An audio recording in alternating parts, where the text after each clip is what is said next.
Olá pessoal, sejam muito bem-vindos ao canal do YouTube do Falando de Compliance.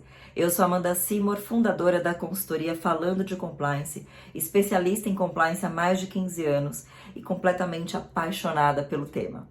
Bom, hoje eu tô aqui para falar com vocês sobre um tema que eu acredito ser um dos temas mais difíceis que a gente precisa lidar no nosso dia a dia. E eu estou falando da gestão de consequência.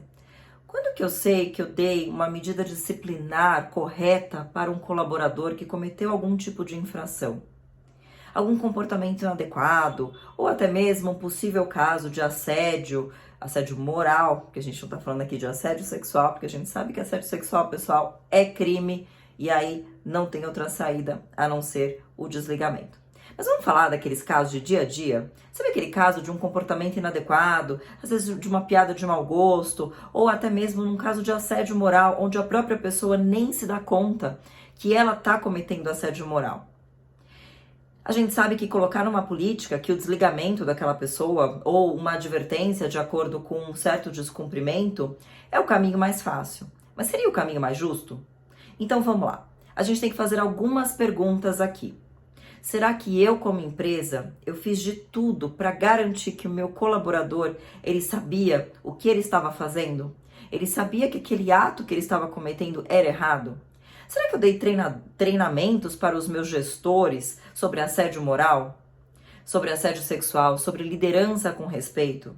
Será que eu estressei com os meus colaboradores tudo que estava contido no código de ética e conduta daquela organização?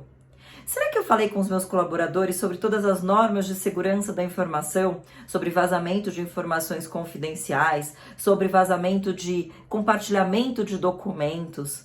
Será que todos os meus colaboradores sabiam exatamente o que fazer? E aí é muito fácil a gente simplesmente colocar a culpa no colaborador por um ato que ele cometeu.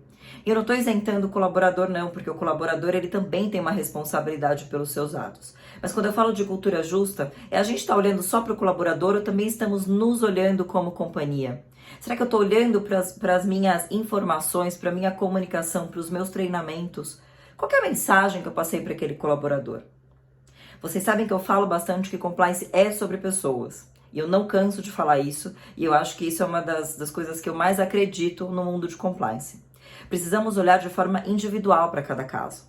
A gente não pode simplesmente colocar numa forma de bolo, porque não existe receita de bolo para compliance, e muito menos para tomar uma decisão. Obviamente que a gente consegue ter um norte sobre que caminho seguir em relação a uma medida disciplinar, mas precisamos olhar de forma individual para cada um. Aquele colaborador, ele sabia o que ele estava fazendo? Aquele colaborador, ele foi treinado e informado? Será que eu, como companhia, fiz tudo o que eu poderia realmente fazer? E aí, o que vocês acham?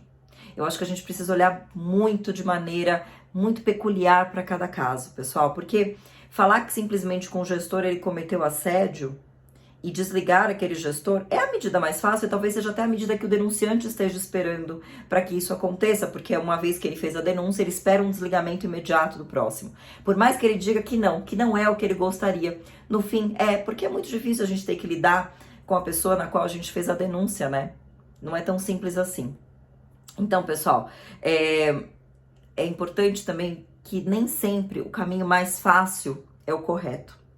Muitas vezes é importante olhar por que aquele colaborador ou por que aquele gestor está cometendo aquela infração. O que está errado ali? Onde podemos melhorar? Será que nós demos subsídio de treinamento para aquele gestor ou para aquele colaborador? Será que a empresa como um todo não é uma empresa tóxica e ele está somente repetindo aquele comportamento? Então é muito importante para a gente pensar em cultura justa que a gente olhe para todos os lados. Quando a gente faz uma investigação, é importante que a gente entenda todo o cenário para assim tomar uma decisão. Que veja, mesmo com tudo isso, algumas vezes talvez nem seja a decisão mais correta.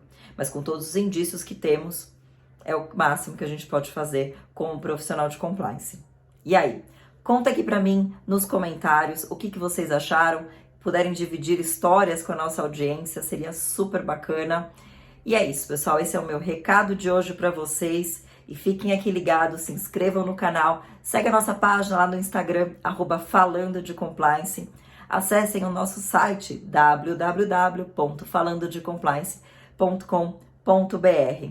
Quer saber mais? Me procura, a gente pode conversar. Até mais!